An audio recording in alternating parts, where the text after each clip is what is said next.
So this is the session on studying criminology, which is the first module that you'll be studying as part of your course. My name is Megan Thomas. I'm the module coordinator for this module.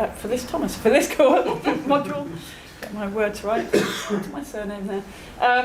And I was module coordinator last year as well, and previous years I've been module coordinator. I've been at the university for around 15 years now. I started off as a research assistant and worked in the tutor centre for a while, which worked directly with distance learning students, and currently I'm mainly involved in teaching community justice, which is with our training probation officers who are working as probation officers and doing academic qualifications as part of their training. So I'm involved in quite a few different things, but I have had quite a lot of involvement with distance learning students during my time here. So hopefully that gives me some understanding of your experiences and the kind of things that you might need as you go through the course. And some of you have met Gordon already, okay, and this is Gordon, but you have met him. But he is our learning development tutor. I'll just say that for those that are watching on screen. This is being filmed, this session, but they might not have met you. Yes, so I'm learning development tutor for ICJS. I support distance learners, campus-based students, undergraduates, postgraduates, doctoral students, you name it. If they have any connection to ICJS, I support them with their academic skills. Okay, so this is not going to be a really long session. As I said, your heads might be spinning with all the information that you've had. It's just going to be a brief introduction really to the module studying criminology. So an overview of the module. The aims really, quite loosely, are to help you develop the essential academic skills that you'll need for successful study at university and to ease your transition into higher education.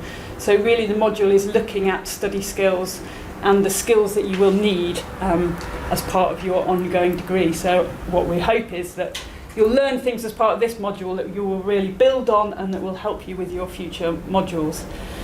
So there's a key question there, academic skills, on that screen. So you might hear it banded around quite a lot as part of your induction and as you move forward, but we've got the first little question for you to discuss with people sitting near you.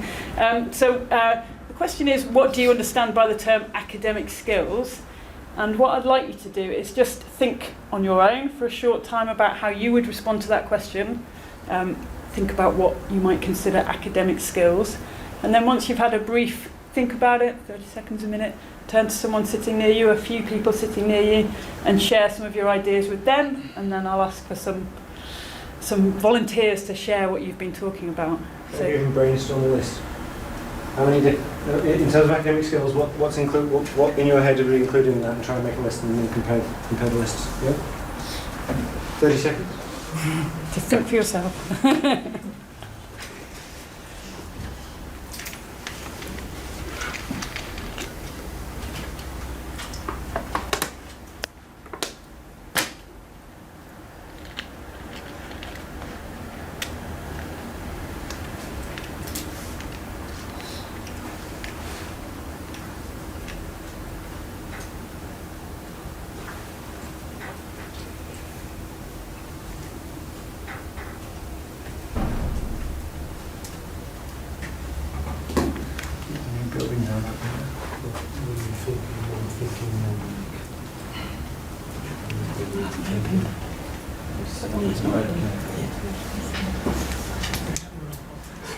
Yeah, okay, that's good. So hopefully you've had a thought for think to yourselves now, so start sharing with those around you. Make sure you identify someone. You might need to shift along a little bit. Everyone needs to find someone to talk to and share your ideas with those sitting around you and see what kind of list they've got.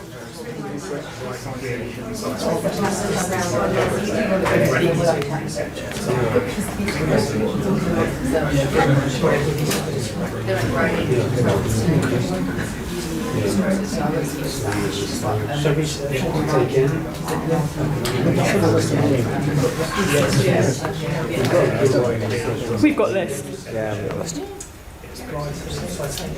Cool. But As we've put at the end there, etc. She just have just one thing on the list and just say etc. Ah, yeah, we could have done. This is bravery.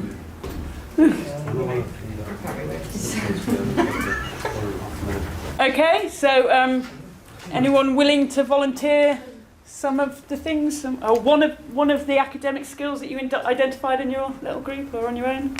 Citations. So citations. So how else might you talk about citations as a kind of overview of? So referencing the work. Yeah, referencing. Excellent. Okay, referencing. Anyone else? Reading efficiently. Yeah, reading efficiently. Read cover to cover. Yeah, yeah, good skill to develop. That's good. Excellent. Okay. Anyone else? Written So- language. The ability to communicate and interest the reader. Yeah. So communicate what you're trying to say, but in an interesting way. Yes. Yes. Engaging the reader and the marker, because that's quite an interesting thing to do. Yes. Some Okay. academic writers don't manage that. Exactly. Starting with the title of the paper. Yeah. Okay. Just the written language in general, Yeah. the terminology that you use. Yeah, so it's kind of academic writing, and we do talk about academic writing, but sometimes, quite often at university, we bandy around these terms, but it's about getting your head around what that means by academic language and academic writing, and not feeling worried about what that means as well. Okay, anything else that people identified? I was going to say writing, you just mentioned that. Yes, but writing, yeah. So developing writing skills. Note-taking, for example. Yeah. Just So- got that question from a student who's a year ahead of you and said, I'm just rubbish at note taking, how do I do it? And that is a difficult one to do. Yeah. Because I suppose the point there is, like, do you take notes that you're actually going to use, or do you take notes that when you look at them, you just want to throw them away as soon as you've written them? So yeah, that's a difficult thing. Yeah. So that's a good one. Did you guys? Analysing information obtained. Yeah. So it's not just about reading efficiently. It's about actually analysing the information, which then ties into writing an interesting piece of work as well. So to show that you're able to analyse and pick apart what you've been reading. Excellent. Anything else? Should we give them our list? Yeah. Look, this is what we came up with, and let's see. We could do like a family fortune style. Did you come up with a top? There wasn't a top answer. But so academic skills. I mean, we've got efficient reading, writing skills, finding and using academic sources, accurate referencing, time management. I'm sure some people talked about that and thought about that, and then critical analysis. But then at the end we have got etc. because I'm sure there's other things that we would be able to identify as academic skills that don't necessarily. The time management one is actually going to be an enormous one, simply by virtue of how you are doing your degree. That's, I've done distance learning, and when you've got a full-time job and you are still trying to do basically a full-time degree as well, or what can sometimes feel like it amounts to that, that becomes really difficult. So the time management one, there was I think as I said in the previous session, it's kind of like you've got to take hold and block out time that is really sacred to you, and not let anybody get their hands on it. Anybody or anything, or emergencies. any device that could. Any devices? Any devices? There's Yes. so many things to distract these days. So yeah, it's about finding what works for you in relation to time management and where works as well. Because for some people, you might have a room in your house that you can go to. For others, it might be about finding a local university library to go and sit and work in, or a cafe, or The white noise. yes. So it might take you a bit of time to work that out, and within your kind of schedule, that what works as well. And for some people, they don't have the option of going somewhere else to work. It's going to have to be in your house in the evening when children are in bed or something like that. But yeah, it can be a challenge, but time management is a key part of it, and takes a bit of time. Don't expect yourself to figure that out straight away. It does take a bit of time to get your head around, and a lot of these things, all of these things, we don't expect you to know right away. We don't expect you to be experts at straight away. These are all skills that take time to learn and to develop and to improve. And this module works on that, but also as you continue through your degree, you will be working on developing and improving all of these skills. I mean, we're seeing master's students who are still doing some of this. Yeah. I don't say that as a joke, I mean, that's just how it works. Hopefully they'll have got referencing down by that point, but yeah, so it's a process. It's not a problem. But still, I have to check details on how to reference something. I still use it, and my colleagues would. So I tell students that, like, really, you still have to do that? I'm like, yeah. So don't think you get it all, and then that's most of the traffic to the referencing website at the university is probably coming from the staff and not the students. Yeah. So I think that's quite nice to hear. Okay, so an overview of this module, that it's delivered entirely via Moodle. And a few people, I don't know if you are in this room, but a few people posted on the online seminar and said that they were going to be here today. I don't know if any of those are in this room now, but that shows to me that some people have already managed to get onto the module and post in the online seminar. Some other people might have got onto the module and read what was happening and not posted. I'd really appreciate it if you can just put a little hello, because it helps me to see that you have made it there, and kind of just introduces you to the posting on the online seminar, but to the rest of the group. And as I posted a message today, and I also said hopefully those that are here today can tell some that weren't able to make it some of the things that you picked up from being here. So yeah, you can access Moodle from lots of different places, but there is also ongoing support via email and telephone. So don't feel that Moodle is the be all and end all. You can contact us. So you can contact me via email, via Moodle, by the telephone. You can pick up the phone and you can phone me, and I'm happy to talk things through. Don't feel that that's the last resort. Equally, Gordon and our fabulous admin team, who will also respond to queries and help you out. So don't feel like you're distance learners and that it's online and that you cannot contact anyone. So we are fully contactable. So the module structure, this module runs from September through to December. There's learning activities on there. Previous years it's been strict week by week, and it's only been opened up week by week, but I've responded to feedback where students didn't like that and wanted to see the future weeks in advance.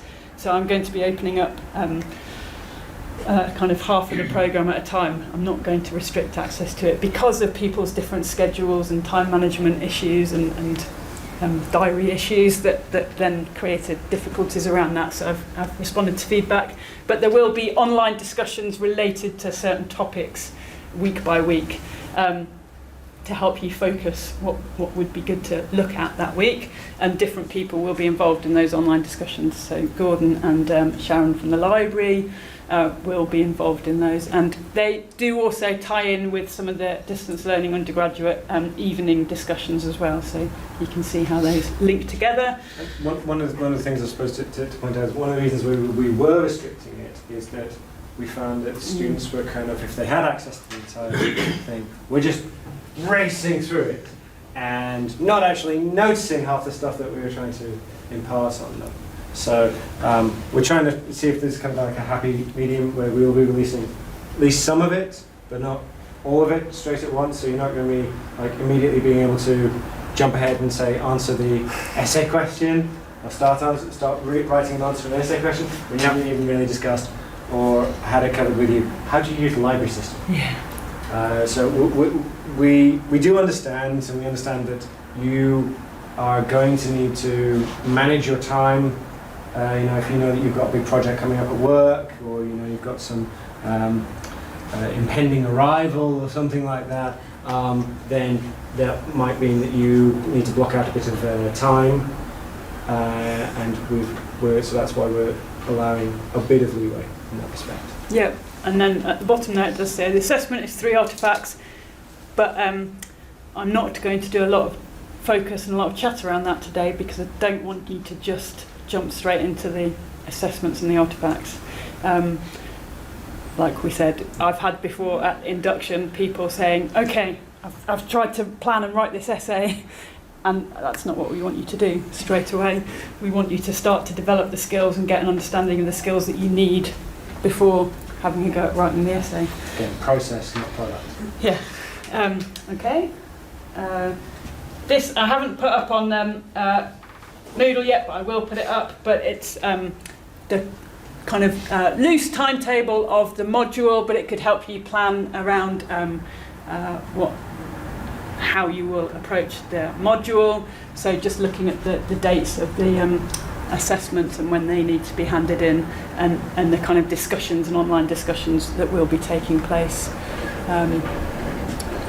And it could help you to focus, okay, so this week this is what I'm going to be working on, next week this is what I'm going to be working on. But additionally, if you know you're going to be on leave, on holiday, away, and you'll miss, you could think, okay, I'm going to try and do 2 blocks of work on this particular week, so it could help you to focus where your work will be.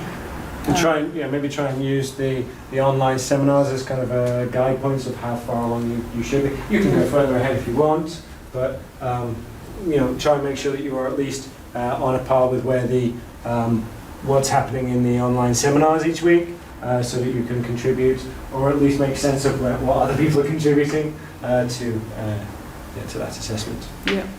So online seminars, as you just said, so online discussions. So some people, as I said, hopefully in this room have already spotted there's an online discussion on the Moodle page, and I would like everyone to introduce themselves and try and give a tip to help people with distance learning, just to give you something to talk about in your first post.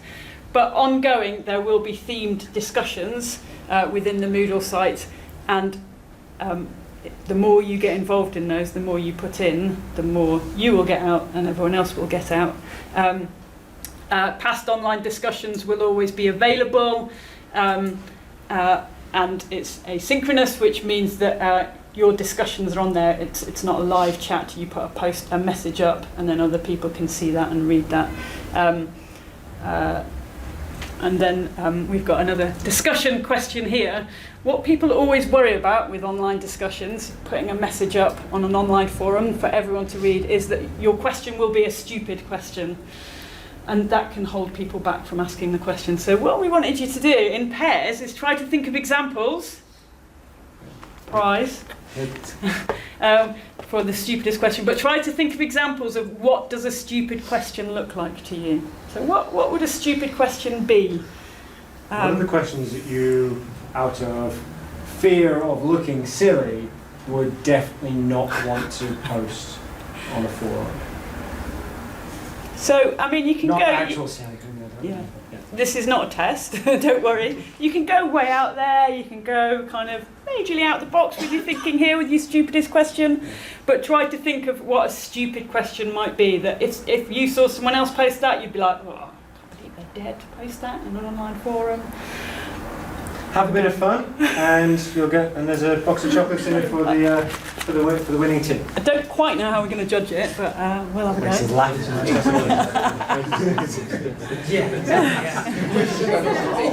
Ah, that's the prize. That's the prize. What was that? Oh yeah, you've got to look stupid to give you a stupid question. So about the Yeah. question. So you're happy to do the stupid question? Just reflects poorly on the Often people say, this is a stupid question, but do you know what? It's never a stupid question. If you think of the question, the answer is not common sense. That's a stupid question. That's the general rule of thumb. Well, I would say, ask the question. Can you think of any questions that would be stupid questions to ask? One that doesn't make sense, so you're going to kind of come up with something that really doesn't make sense. It's been typed on somebody's phone as they're walking along. If I wasn't thinking about it, I could probably come up with one. The challenge of coming up with a stupid question. The example. Is it possible to come up with a stupid question? Yeah, I usually do. Is that actually people that are stupid enough to ask a stupid question? Yeah. That would be an unrelated question, wouldn't it? It's stupid. It's stupid. It would be stupid to ask an unrelated People often say, How you can read I that know out, this is a you stupid know, question, you know. but For example, We can have that. There's a stupid question when I Like you're feel saying, like you're studying them, hasn't knowledge, and you're asking a question about science. So for the onus on me, hasn't so if you've got Yeah, so that's the question. it's really, Can we make presentation? there isn't. For the benefit of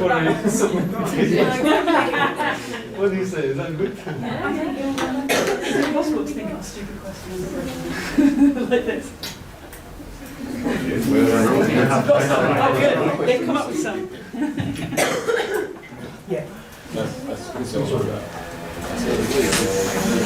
People come up with something willing to. Anything which has been on your mind all day but you didn't really want to ask because you thought, 'Cause "Oh, you that's can- a stupid question." You can phrase this now as a stupid question and get away with putting We'll it try forward and as answer your. them. Yeah. We will try and answer them. Try. So, people ready? Anyone willing to volunteer their stupid question?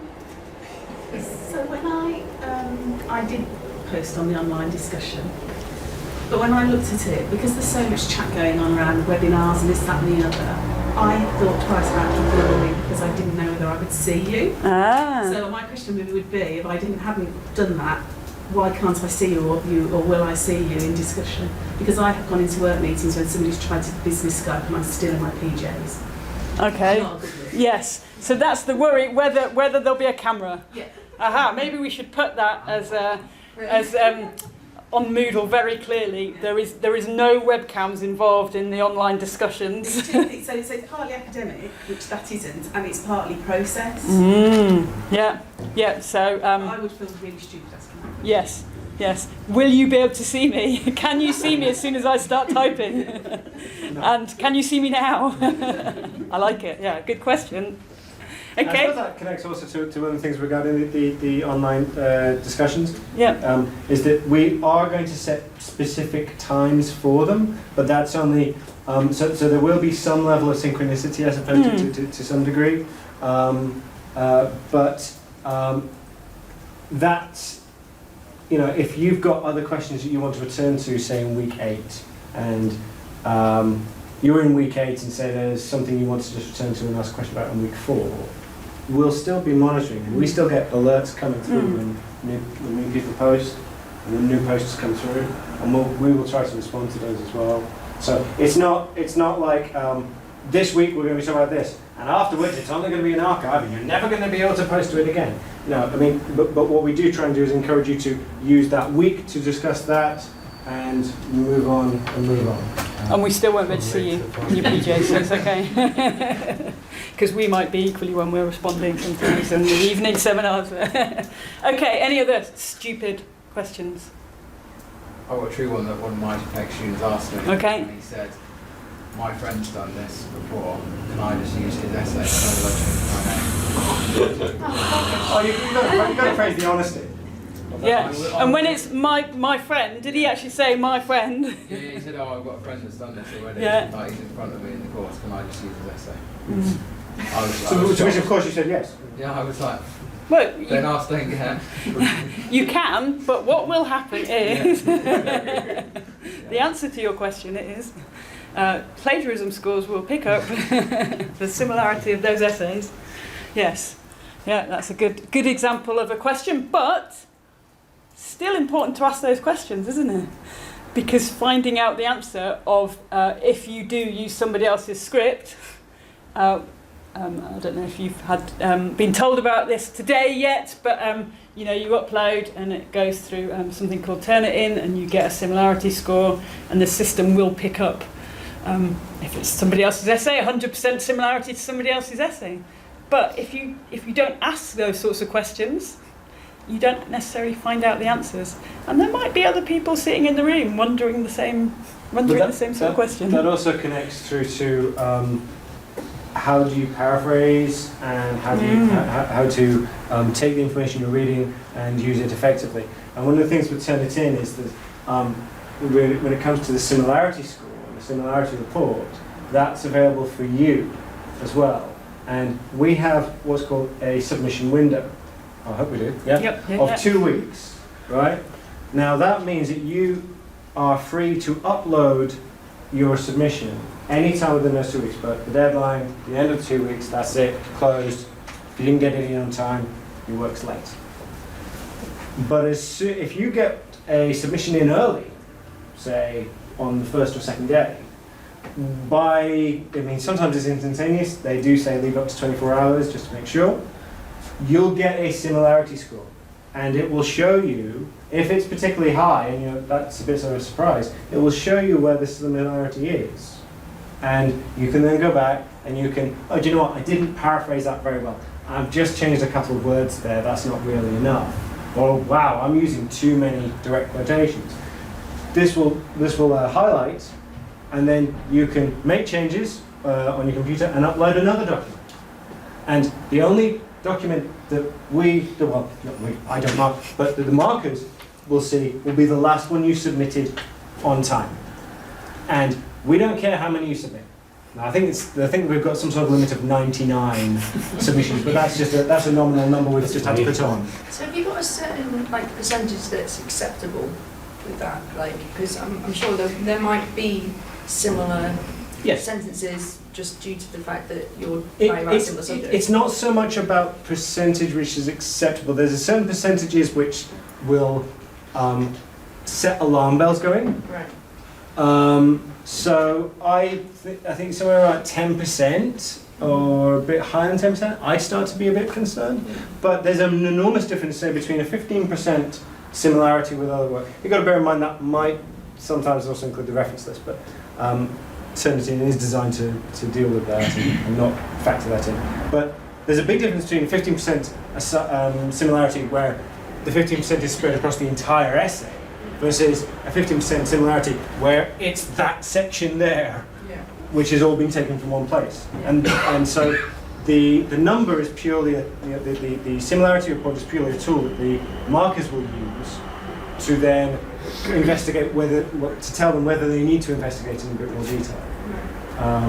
But yeah, I try to keep your similarity score to within single digits, but the nature of some of the assignments where we say give you a template that you need to follow, that would automatically give you that's going to raise a high similarity score in a way that you can't fix. And as markers, we are aware of how Turnitin works and the way the similarity score works, but there is kind of information about that on Moodle that you can read up on, and again, it's part of your kind of learning to develop your understanding around that, but and ask more questions around that as well. That wasn't a stupid question. Look, you're trying to win a prize here. What are you doing? Okay. Any more examples of stupid questions? Yeah, I'll throw one in. Go on, throw one in. So you get the question, you read it, you understand the question, you look for it in maybe a journal or an ebook, and you find, for example, one paragraph that just as you would want it, hits it on the nail. Like exactly that's the answer. And you're thinking in your head, that's the answer. Now how do you fight your instincts to use something similar to that without it becoming plagiarism or? Good question. That's not stupid at all. You're not going to win the prize. No. Right. The problem with that is that if you wanted to, say, directly quote that paragraph, you're not actually showing your understanding. You're showing that writer's understanding.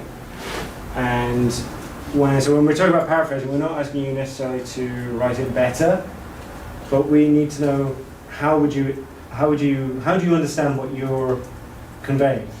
Because this isn't your word, so I can't tell that I can't tell your thinking. One of the ways that I would suggest would be something like, you've read that paragraph, you think it's amazing. Close the book, minimize the window, and think about it for a second. Walk around the room a bit, just mull it over in your head, think about it, and then with your notes, write down some notes about what it is you liked about what was being said there. Just make a few, maybe just a few keywords, or maybe write a few lines of notes. The key thing is to make sure that when you're writing your notes, you can't see what you were reading, because then our brain gets very, very good at okay. And that's copy. And we do it without even thinking. But if you put that stopgap in between, and you say, right, the information has to come into here, and then it's got to wait here for a bit, and then it's going to go to the page, then that is usually a pretty good way to prevent accidental plagiarism. I think we should. But it's difficult, isn't it? Yeah. Yeah. Probably need to move on. Yeah, I agree. Oh, got another stupid Okay. question before. Okay, right, this is actually going to sound really stupid. Yeah, there we go.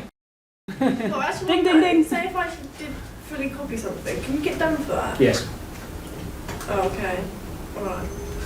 Okay. That was a direct aim for the Well, I'm subject. about to say sorry to all those other people, but I think because you started with the, I think this is going to sound really stupid. Do you give me permission No, you can actually get fully to the rest of the group? I'm going to give the prize to the person. Oh no, we'll get the policing. No, but no, yeah, you would, yeah. The stupidest question, because you actually said it. This might sound really Well, that's actually stupid. something Yeah. I wanted to know.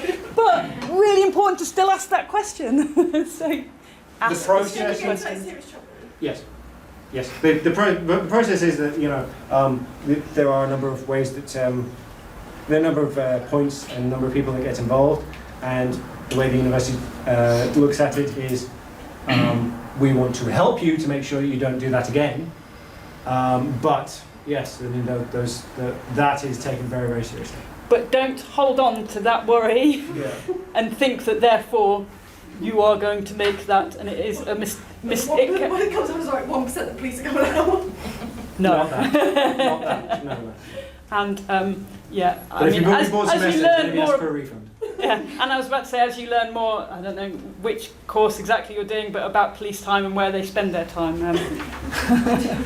Hopefully that's not what they're doing, knocking on your door for 1% similarity. But yeah, we will be talking more about plagiarism and poor academic scholarship and those kind of things, so you get a better understanding of what that means as well as part of the Moodle course rather than today. So well done for asking the question there, and thank you everyone else for the other questions. But I hope that helps you to understand that on online forums, ask those questions, because there might be other people worrying with those sorts of queries within the room, within the cohort of students that you exist within, and you might equally see someone asking a question going, oh good, I really want to know the answer to that one. So yeah, ask away. Okay, so an example question, but this is more an academic essay question. We've got an example question here for you that I'm going to bring up. So This is an example basically essay an question. example of why we are not going to immediately give you the essay question. Okay. So just read that question to yourself. An example essay question.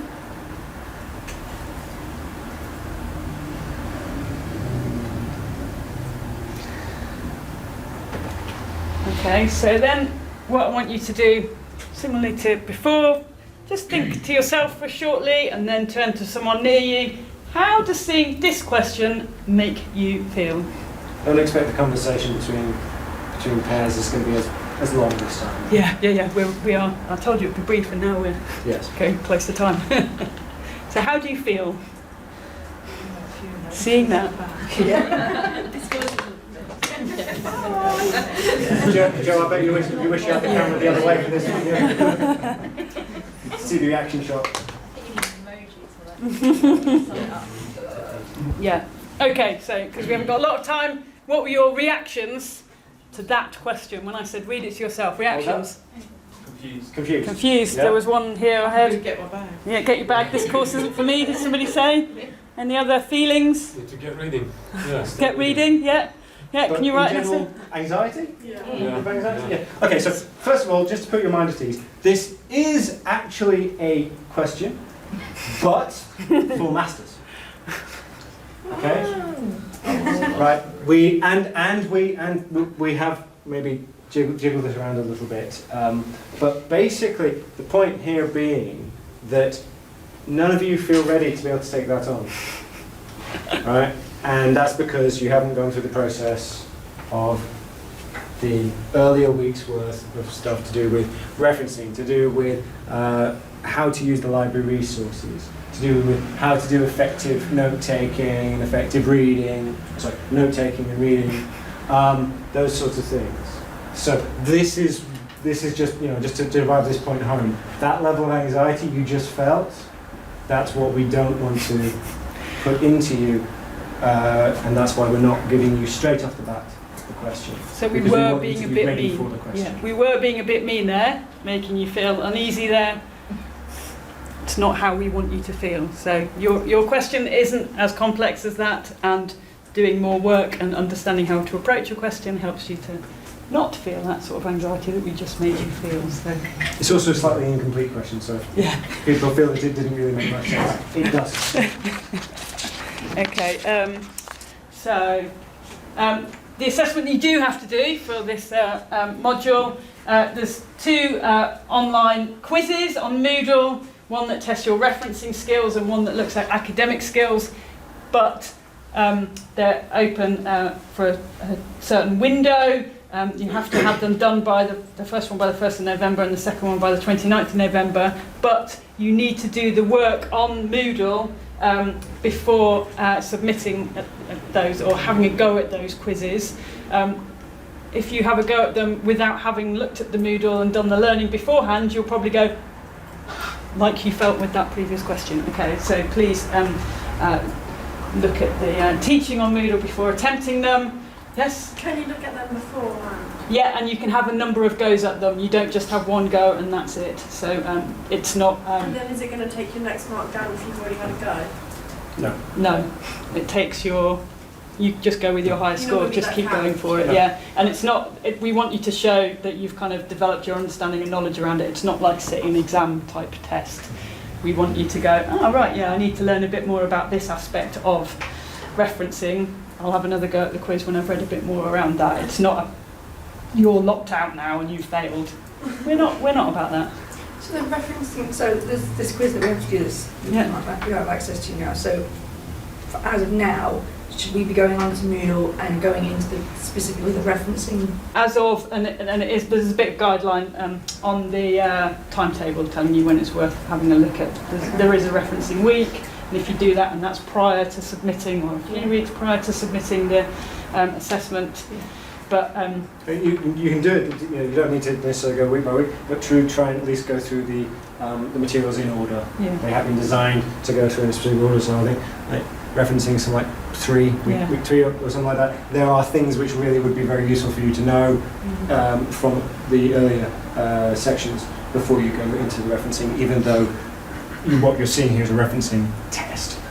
Just quick before we move on, just to say, Friday 15th of November is the end of your submission window, and therefore will be the first, I guess, of November will be the beginning of your submission window for that piece. Okay, yeah, and then there's a 1,500-word essay that you have to submit, and the details of that are online, but there'll be discussion and teaching around that, and I don't want to dwell on the question right now in this session. So just a bit of information, you might have heard some of this already today, but your first port of call, make sure you go to My Port. You can get access to Moodle from there, you can get access to the library site. Logging into Moodle, hopefully most of you have managed to do that already. I certainly know that some of you have. I'm not going to dwell on this, and some of you might have had interactive sessions with that already.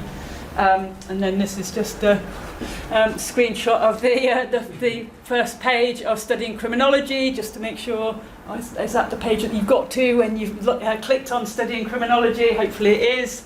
So that's where you should be for getting to know that site. Reading So, this. our final slide. Any stupid questions? But don't I've be worried, got they one. aren't stupid questions. So back to the quiz. Yeah. So maximum of 3 attempts. So if you are completely rubbish on that first attempt, Yeah. when you go on it again, is it the same questions or does it randomly generate new ones? So I think it's the same questions. What are you going to say? I would have thought it randomly generated. that's what I would Randomly think. generates. But Depends how many questions we've assigned. We'll get back to you on that one. Yeah. I don't know. Yeah, I'll post in the online seminar with a response to that. and I'll reply. Yeah, exactly, because I'm not sure who you are, so you better reply, or somebody will. else can reply saying that you, but I will find an answer to that question. Okay. I would It's one of imagine it those. must generate new ones or Yeah. else It Yeah. might just be in a different order. Yeah, that's what I Got think it. it might be, that it could be similar questions, the same questions, but in a different Yeah. order. But And certainly, if you get to 2 attempts and you're having an absolute Still rubbish. nightmare, hit the forums, hit the Yeah. emails, Yeah. get Yeah. in touch with us. and you know. Okay. Yeah, and talk it through with us and make contact. So any other questions that I might have to post answers to in the forum? As well, does it tell you which ones you got wrong? Yes, yes, you will be told which ones you've got wrong. So that will help you to go, okay, well I need to learn a bit more around that sort of area. Yeah? Any other questions around? So they're not interested now, they know there's no chocolate involved. No, that's it, let's switch up. There is a question. If you are really unsure about the essay, can we submit it to yourself to check through it before we submit it on the Turnitin thing? No. No, the answer is no, really. What you could do is you could send me a plan of how you're thinking. Don't worry, we're just doing questions now. You could send me a plan. You could send me maybe an introduction of. So then I could see an introduction of what you're planning to address within the essay, and we could have a long discussion. And we could have a discussion on the phone about it. It's just. There's quite a lot of students on the course. I teach on a lot of other courses, so I would not be able to read draft essays for every single person. I suppose in my case it's a slightly more of a grey area. I can see work before it's submitted, but there are something like 2,000 plus students attached to ICJS, and there's only one of me. So what I encourage students to do is come at me with very specific questions. Like if you're struggling, at least try to kind of as detailed as possible define in what way you are struggling and where you feel. If you've got a piece of writing that you really aren't sure about, write comments. Use the comments facility in Word to write comments and questions like this point here I'm really not sure about this, or I'm not sure about this, to draw attention, because there is a practical matter of kind of how much time would I have for that. But so I mean I can see work before it's submitted, but with the caveat, I have no subject specific knowledge. You probably know more about criminology right now more than I do. I wouldn't be able to tell. I will never be able to tell you a mark. It's like, oh, I think this is going to get a 64. I will never hear that coming out of my mouth, ever. Good question. Anyone else?